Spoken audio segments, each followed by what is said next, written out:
Hey guys, welcome back to college classes. आज हम करने वाले हैं meaning and scope of accounting chapter 1 of class 11th। चलिए स्टार्ट करते हैं। सबसे पहले है मीनिंग ऑफ अकाउंटिंग। अकाउंटिंग क्या होता है? अकाउंटिंग एक लैंग्वेज होती है और लैंग्वेज का काम होता है कम्युनिकेट करना। तो अकाउंटिंग जो है बिजनेस के जो रिजल्ट्स है वो कम्युनिकेट करती है इंटरेस्टेड पार्टीज को। Accounting is often called the language of business. The basic function of any language is to communicate. Accounting communicates the results of the business to the users of accounting information to enable them to make reasoned decision. To communicate information और इस information को communicate करने के लिए accounting follows a systematic process. Accounting एक systematic process follow करती है, वो होता है recording, classifying, summarizing of numerous business transactions resulting in creation of financial statement. ये सारा प्रोसेस फॉलो करने के बाद हमारी फाइनेंशियल स्टेटमेंट्स प्रिपेयर करी जाती हैं। वो दो इम्पोर्टेंट फाइनेंशियल स्टेटमेंट्स हैं, profit and loss and balance sheet. Profit and loss जो है वो हमें नेट रिजल्ट्स दिखाता है जो डेली बिजनेस ऑपरेशंस हैं, और बैलेंस शीट जो है हमें फाइनेंशियल पोजीशन जो है बिजनेस की उसके बारे में बताती है एट अ पर्टिकुलर डेट। एक पर्टिकुलर डेट को हमारी बैलेंस शीट जो है प्रिपेयर होती है और फाइनेंशियल पोजीशन जो है हमें बिजनेस की बताती है। उसके बाद definition of accounting as you wish, आप कर भी सकते हो, नहीं भी कर सकते हो। इसके बाद आता है हमारा कैरेक्टरिस्टिक्स ऑफ अकाउंटिंग। कैरेक्टरिस्टिक्स का मतलब होता है विशेषताएं क्या क्या है अकाउंटिंग की। सबसे पहली है accounting is an art as well as science. Science क्या होता है? एक स्पेशलाइज्ड बॉडी ऑफ नॉलेज जिसके अंदर कुछ प्रिंसिपल्स और टेक्निक्स होते हैं जिनमें हम कोई भी चेंजेस नहीं कर सकते। उसी तरीके से हमारी अकाउंटिंग जो है उसके अंदर भी कुछ प्रिंसिपल्स और टेक्निक्स फॉलो करी जाती हैं, बट उनके अंदर चेंजेस हो सकते हैं। साइंस जो होता है वो थ्योरेटिकल नॉलेज लेना किसी चीज़ के बारे में, उसी तरीके से अकाउंटिंग के अंदर जो अकाउंटेंट होता है वो पहले थ्योरेटिकल नॉलेज लेता है। उसके बाद आता है हमारा आर्ट। आर्ट होता है कि जो हमने थ्योरेटिकल नॉलेज गेन की है स्टडी से वो उसे हम प्रैक्टिकली अप्लाई करेंगे। तो साइंस के अंदर जो प्रिंसिपल और टेक्निक्स एक अकाउंटेंट ने पढ़ी हुई हैं, स्टडी करी हुई हैं, उनका यूज़ करता है वो अकाउंट्स को प्रिपेयर करने में, उन्हें प्रैक्टिकली अप्लाई करके। That is account is in art as well as science.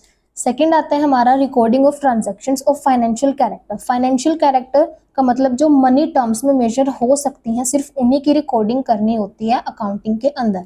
Only those transactions and events are recorded in accounting which are of financial character and which can be expressed in terms of money. Hence, accounting involves the identifying of transactions. सबसे पहले transaction को identify करना कि वो financial character की हैं भी या नहीं, and relate to the enterprise से जो related होती हैं। On the contrary, information about strike, the value of human resources, ये जो सारे मिस हैपनिंग्स हैं इनका भी जो है बिजनेस के ऊपर इफेक्ट पड़ता है, लेकिन ये नॉन मेजरेबल है। मनी के अंदर हम इन्हें मेजर नहीं कर सकते, इसलिए ये रिकॉर्ड नहीं करी जाती। ओनली फाइनेंशियल कैरेक्टर के जो ट्रांजेक्शन्स होती हैं वही रिकॉर्ड होती हैं। उसके बाद आता है recording in terms of money. अभी हमने पढ़ा कि टर्म्स ऑफ मनी में जो मेजर होती हैं वही यहाँ पर रिकॉर्ड करी जा सकती हैं। तो फिर टर्म्स ऑफ मनी की ज़रूरत क्या पड़ गई? इसके अंदर होता है कि जो मनी वैल्यू जिसकी गिवन हो वही ट्रांजैक्शंस हमें रिकॉर्ड करनी है। अगर हमें किसी चीज़ की मनी वैल्यू नहीं गिवन, लाइक चेयर्स हमने परचेज की हैं, उनकी वैल्यू हमें गिवन नहीं है, तो हम अपने हिसाब से उसे उसके अंदर उसमें वैल्यू नहीं लिख सकते। तो जो जिनकी वैल्यू दी गई है ना, हमें वही लिखनी है अकाउंटिंग के अंदर। In small business where the number of transactions is quite small, जहाँ पर हमारे बिजनेस की जो बिजनेस स्केल है जो स्मॉल होता है वहाँ पर जो ट्रांजेक्शन है सिर्फ एक ही बुक में रिकॉर्ड कर दी जाती है जर्नल के अंदर। लेकिन अगर बात करें बिग स्केल पे जो ऑर्गेनाइजेशंस हैं जिनके बड़े बड़े बिजनेस हैं, तो वो जो है उनका बिजनेस बहुत लार्ज होता है और जो जर्नल है वो फर्दर सब डिवाइड होता है हमारा 8 बुक्स के अंदर, जिसमें पहली होती है cash book, second is purchase book, third is sales book, purchase return book, sales return book, bill receivable book, bill payable book, journal proper etcetera. ये सारी बुक्स जो है यूज़ करी जाती हैं। उसके बाद आता है हमारा क्लासीफाइंग। क्लासीफाइंग जो है रिकॉर्डिंग के बाद किया जाता है। अभी हमने पढ़ा कि फाइनेंशियल कैरेक्टर की ट्रांजैक्शंस को फाइंड आउट करना एंड देन उनकी रिकॉर्डिंग करना। रिकॉर्डिंग के बाद आता है हमारा classifying. Classifying is the process of grouping the transactions of one nature eight one place. Classification क्या होता है? एक प्रोसेस होता है सारी की सारी ट्रांजैक्शंस की एक ग्रुप बनाना जो एक नेचर की हैं, एक प्लेस पे उनको रिकॉर्ड करना, और उस प्लेस को बोला जाता है लेजर।